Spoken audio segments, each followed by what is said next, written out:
Девы, приветствую вас! Меня зовут Ева Лехцер, вы на моем канале.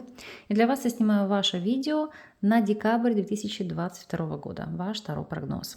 Помогут мне сегодня в этом Таро-аркане, а также Ленорман золотой нити. Именно эти инструменты и раскроют нам цепочку предстоящего событийного ряда. Постарайтесь расслабиться и настроиться на расклад, для того, чтобы услышать именно то, что необходимо будет важным для вас. Общая энергия месяца, что вас ожидает в плане работы, финансов, здоровья, личной жизни и рекомендации от карт. Так, арканы видны. Приступим. У вас странно, прям как у львов. У львов такая же ситуация. Тоже аркан справедливость, аркан правосудия. Ну, видимо, какой-то переломный период, потому что придется повториться, озвучу то же самое. Это у нас аркан кармы, аркан взаимодействия. Это по принципу, что посеешь, что пожнешь. Что отдал, то и получил взамен. Аркан волокиты, бюрократии, бумажных проволочек, судебных исков, вопросов апелляций, восстановления потерянных документов или наоборот подать на документы, получение справок, лицензий, пересмотра каких-то ситуаций, юридически либо нотариально что-то заверить, переподписать. Ну, то есть, знаете, это больше такая, как говорю, бытовые аспекты. Хотя у кого-то может быть действительно столкновение с представителями закона и власти. Посмотрим, в каком именно ключе для вас будет развиваться эта ситуация. И как мы видим, у вас здесь падает паж дождя. Паж дождя или паж чаш. Но в вашем случае это все-таки, во-первых, может быть диагностика организма по всем сферам, да, ну, чекап-лист. Второй момент, может быть, поскольку у нас эта карта часто отвечает за детей, вопросы опекунства, оформления, переоформления каких-либо документов на детей, все, что связано с детьми. И еще здесь, знаете, как анализ ваших талантов. В каком смысле? То есть вы можете пойти на кастинг, потому что справедливость и паж чаш – это заявить о себе, это показать свой талант, раскрыть свой потенциал и сделать так, чтобы его оценили, потому что справедливость у нас всегда карта, которая указывает на непредвзятое оценивание, может быть в чем-то, знаете, как оценивание вашего таланта, критику, взаимодействие, но это, знаете, как сдать экзамен. Поэтому для многих это действительно будет актуально. Если вы стремились что-то в своей жизни поменять, где-то попробовать свои силы, значит, пришло к этому время. Если смотреть вопросы работ, у вас даже на работу, посмотрите, падает туз чаш. Новые начинания, дело по душе, либо делать что-то с любовью. То есть чем-то очень сильно гореть. Это, знаете, как реализация мечты, шанса, желания. И мы посмотрим, как будет отыгрываться данная ситуация для каждого из вас. Итак, для тех, кто у нас не работает. Здесь у нас падает десятка камней, она же десятка пентаклей в связке с тузом чаш. Это быть полностью погруженным в работу, в взаимодействие с близкими. То есть это бытовые обязанности, это уход за детьми, за пожилыми родителями, родственниками. Это строить дом, строить очаг. И у некоторых это может быть работа на дому. То есть вы можете в частном порядке что-то пытаться пробовать открывать свое, либо работать дистанционно из дому, а кто-то периодически может оказывать какую-то помощь, услуги у кого-то в частном порядке, то есть на дому, там, за кем-то присмотреть, убрать, приготовить и так далее. Но понимаете, все равно работа, которая приносит удовольствие. То есть это не в тягость, это в радость. И если же вы у нас в статусе соискателя, у вас здесь башня. Причем, смотрите, туз чаши башня – это новое, это хаос, менять что-то, структуру. То есть это работа в нише недвижимости, то есть это вопросы, связанные с риэлторством, арендой, субарендой, прочими моментами купли-продажи. Это может быть дизайн-бюро. Это все, что напрямую либо связано с недвижимостью, с землей, работать, допустим, в земельном кадастре, трудоустроиться. Опять же, это могут быть клининг какие-то компании, либо компании по установке окон, дверей, потому что тоже касается недвижимости, обслуживания недвижимости. Ну и, безусловно, да, это может быть любимое дело, любимое хобби и монетизация, работа на дому. То есть открыть для себя какие-то возможности и раскрывать свой потенциал. Если вы у нас наемный сотрудник, что здесь?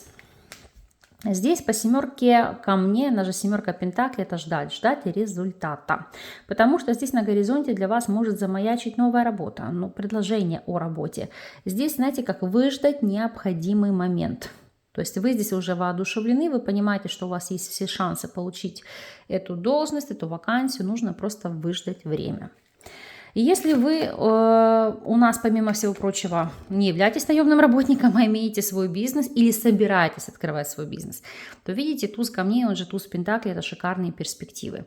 Это в нужное время, в нужном месте, это вопросы процветания, это выгоды инвестиций, вложения и действительно заниматься тем, что вас озаряет, что вас воодушевляет, что вам приносит радость и карта хорошей прибыли. Смотрим финансовую сторону вопроса. Четверка жезлов, четверка огня.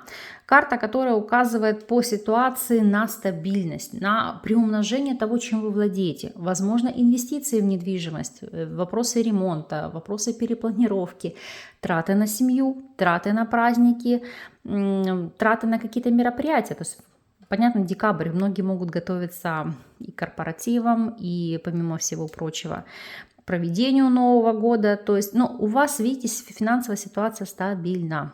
И это вас воодушевляет, радует и, помимо всего, как вас эмоционально превозносит. Поэтому хоть четверка пепла, это как бы по факту, да, то, что уже осталось у нас от продуктов горения, но тем не менее, здесь, знаете, как все мы возрождаемся и уходим в пепел, уходим в землю. То есть это то, что остается с вами, то, что неизменно. Поэтому финансовая сторона вопроса здесь стабильна. И если мы посмотрим вопросы здоровья. Вот вопросы здоровья, здесь у нас ложится пятерка воздуха, ну она же в классике пятерка мечей. Это как раз обострение хронических заболеваний, это обострение, особенно кто вот у нас метеозависим, проблем. Сейчас посмотрю, с чем они у вас могут быть здесь связаны. Ну, попажу пепла. Это связки, это сухожилия, это растяжения, это вывихи. Поэтому здесь, пожалуйста, очень аккуратно. Это можете даже, знаете, я говорю, травмироваться, порезаться. Поэтому очень бдительны в этих вопросах. И опять же, поскольку паж пепла у нас карта огня, это могут быть какие-то внутривоспалительные процессы. Поэтому при малейших недомоганиях вы не затягиваете ситуацию до ее какого-то трагического развития, а вы сразу же обращаетесь за помощью к врачу. Вопрос о вечной жизни. Восьмерка дождя или восьмерка чаш. Вот здесь какая-то ситуация отчаяния. У кого-то это отношения на расстоянии, у кого-то завершение и точка. Разочарование в человеке и болезненный уход из союза.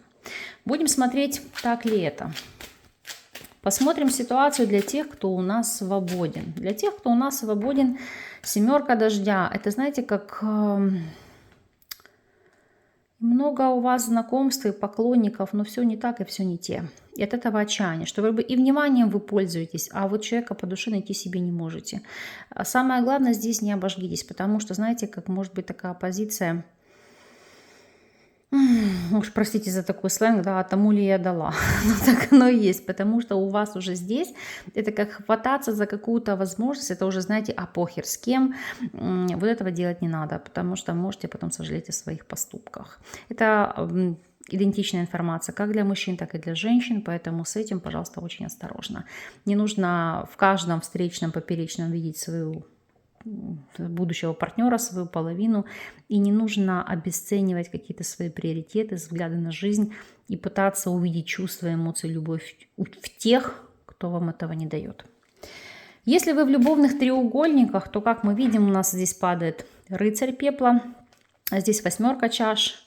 Ну, знаете, как вода гасит пламя. То есть страсть, эмоции, которые прошли. Ситуация, когда остается уже какая-то горечь, только какой-то привкус после этих отношений, вы понимаете, что пока не поздно, нужно уходить. Чтобы расстаться хорошо, расстаться красиво, не расстаться врагами. Поэтому для многих это может быть справедливо именно в таком контексте. Если же вы у нас в стабильных связях, то обратите внимание, здесь у нас двойка воздуха, десятка воздуха, она же десятка мечей, хаос. Хаос, непредвиденные обстоятельства, крушение планов, целей, мечт, надежд. То есть для кого-то это резкое расставание по объективным причинам. Например, человек вынужден уехать по работе, либо могут быть действительно вопросы мобилизации. Ну, потому что, знаете, здесь ситуация, на которую вы повлиять не можете. Вот я дотягиваю, Угу, здесь падает императрица. А у кого-то это осознание, либо выявление того факта, что да, может здесь появиться соперница. Поэтому так, болезненно. Для кого-то это мать, которая может встать между вами, как следствие разрушения отношений, крушения союза. Здесь, если смотреть по ситуации, ну давайте посмотрим сразу рекомендацию от карт, что. А у вас рекомендация тройка воздуха. Видите, человек уходит. И если такая ситуация будет назревать, то имеет смысл отпустить. Но для большинства это просто отыграется не как вопросы разрыва, а как большую часть времени быть на расстоянии. Из-за этого какая-то тоска, из-за этого какие-то внутренние эмоциональные переживания, потому что, повторюсь, человек может уехать из-за работы, из-за заработков, либо по вопросам мобилизации, поэтому это вынуждено быть на расстоянии и горевать, ну, как друг за другом. Сейчас мы с вами посмотрим неожиданность периода, какова здесь будет ситуация. Так, женщина, путь, она же развилка и плетки. Ну, ребят, здесь появление соперницы на лицо у тех, кто в стабильных связях. Видите, карта всадника, как новые эмоции, новое воодушевление, новое впечатление. То есть для мужчин это может быть просто новое увлечение, а для женщин это действительно появление соперницы. Понятно, что не для всех это отыграется в таком аспекте. Здесь может быть патовая ситуация, конфликт из-за женщины, то есть из-за матери, из-за родственницы, которая может носить хаос, раздор, ваши отношения, вашу семью. Если вы вообще свободны, для вас эта ситуация не актуальна, это просто конфликты из-за женщины, какие-то склоки, споры, сплетни, которые вам отравляют жизнь. Поэтому здесь в качестве рекомендации не разбивать себе сердце, не влазить в какие-то конфликтные ситуации, постараться от них отстраниться или их обойти. Это, знаете, по принципу себе дороже. Поэтому вот такой вот месяц, но в любом случае вы знаете, что весь негатив мы перекрываем позитивом, поэтому текущий месяц, текущий расклад не исключение. Поэтому я хочу вам закрыть его арканами стабильности. Закроем его императрицей, десяткой пентаклей, чтобы те, кто в стабильных союзах, оставались в паре. И закрою вам его двумя тузами, как картами новых возможностей, целостности и восстановления отношений. Вот таким у вас вышел расклад на текущий период. Верю в то, что информация вам будет во благо. Вас благодарю за то, что вы остаетесь со мной на моем канале. С вами не прощаюсь. До новых видео.